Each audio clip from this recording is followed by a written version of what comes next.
What's up, NBA fan? What's up, all sports fans? This your boy JB, host of the Behind the Bench podcast networking channel.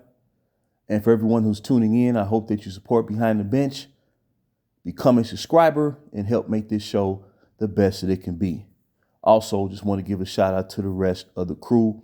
We've been providing more content as of late, and I hope you check out the videos that have been recently created by Shad, Kelvin, and Jermaine.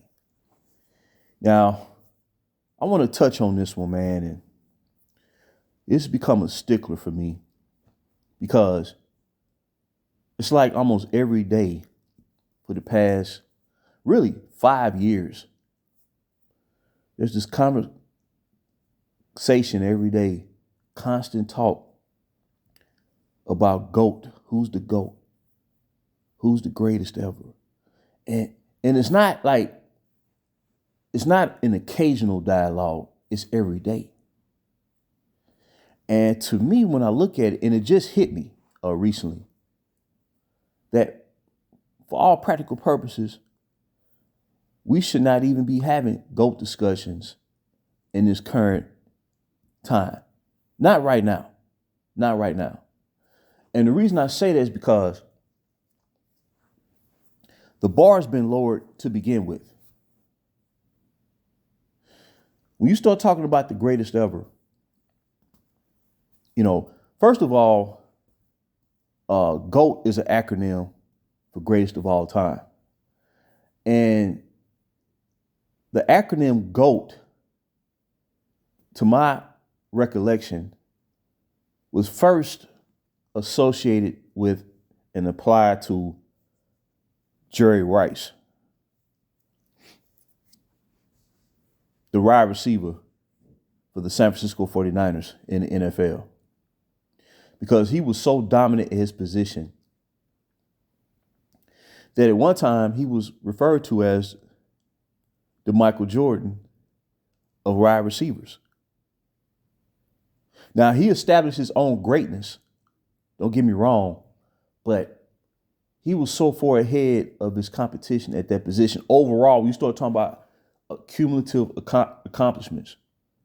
And it wasn't necessarily based on longevity. It was based on what he brought to the game in, game out at that position, and how complete of a receiver that he was. Not just for his catching or scoring touchdowns, but his willingness to block. You know what I'm saying? His willingness to block, run block, pass block, whatever it is that he needed to do to help his team win. Right? And running the best routes in the business. He ran routes to perfection. Or as Chris Carter used to say, Jerry Rice ran every single route tree that a receiver is expected to do when his number is called. He did that to perfection. So the term GOAT was first applied to Jerry Rice, who was playing an entirely different sport to begin with. But the reason I say that there really should be no conversations right now, and the motivation as to why they're having those discussions, is because of the super team era. See, the super team era in the NBA, baseball doesn't have that problem. Baseball will always, the historians of baseball will always uphold the contribution of those who came before. They will never trash the Willie Mays, the Hank Aaron's, the Mickey Mantles, the Joe DiMaggios, the Babe Ruths, the Roberto Clementes, the Yogi Berras, the Bob Gibsons, the Sandy Koufaxes, the Reggie Jacksons. They're not going to do it. They're not going to do it, and they shouldn't do it. The Johnny Benches. We can go on and on and on. There's been so many great baseball players. They played, at every position. There was a great baseball player. Offense and defense. Football's not going to do it. Because of the physical nature of that sport, You can't sit there and say, well, a running back in the current landscape is better than Jim Brown. You can't do that. You can't do that. And they don't do that. Now, they may say a team historically, they may feel a team could beat another team from the past or vice versa. Or a team from the 70s could beat a team from the 2000s. That's fun conjecture. That's fun debate. Because those great teams won, and they won in multitudes. So that's a fun conversation. That helps elevate sport, tell you the truth. But the reason why there should be no GOAT talk in the NBA right now is because of the super team era and because the pundits of today spend their time around the clock trashing the past. And therefore, to me, when you do that to try to justify what's going on now, the whole sport on a professional level is being devalued. Because now you're telling me that those contributions by those past players mean absolutely nothing. When you start talking when you start talking about guys or milkmen and plumbers and firemen, you're disrespecting the sport. That's what's causing all this confusion.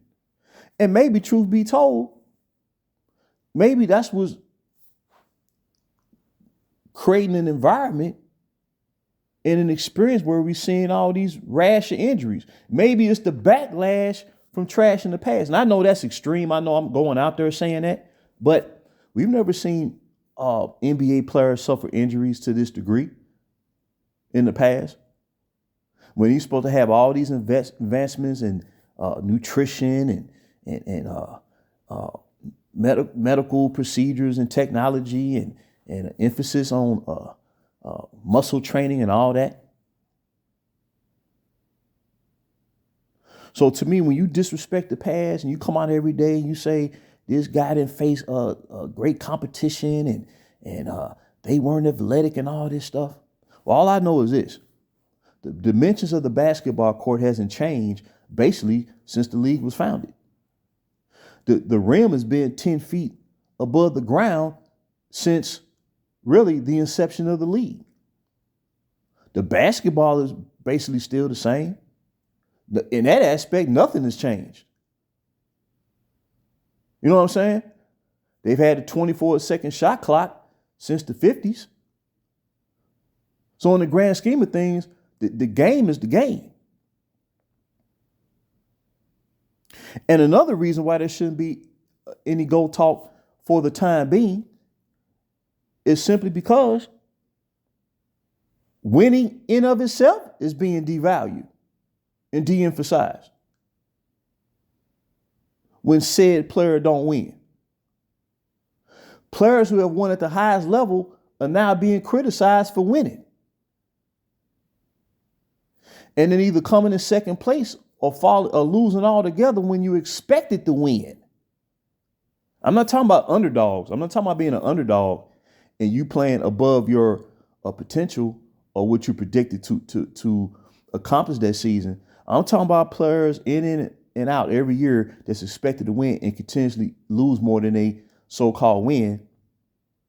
They get celebrated for statistics. But the players who won in the past, like the Jordans and the Kobes, players of that ilk, they're getting devalued because they either set the bar or maintain the bar. So to try to generate GOAT talk in today's climate under this prism called the super team era, well, to generate a GOAT conversation, you have to devalue the process altogether. So for right now, to me, the GOAT talk should be put on hold until further notice, until we move beyond this malaise called the super team era. So I know that's a nugget. I know that's a nugget right there. And I'll be talking about more of this down the road. Until next time, this is JB for Behind the Bench.